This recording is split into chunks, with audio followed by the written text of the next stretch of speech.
Spordis tulevad tulemused raske ja järeleandmatu tööga.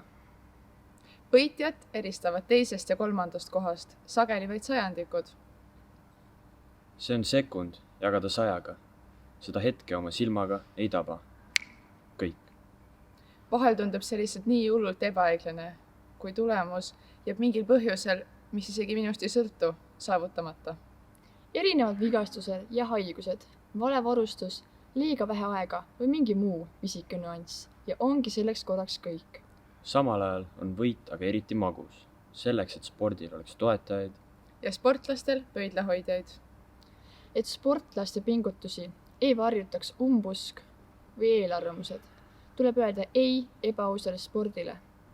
Nii kokkuleppemängudele, sohile kui ka dopingule. Lihtsalt ei. Ei. Ei.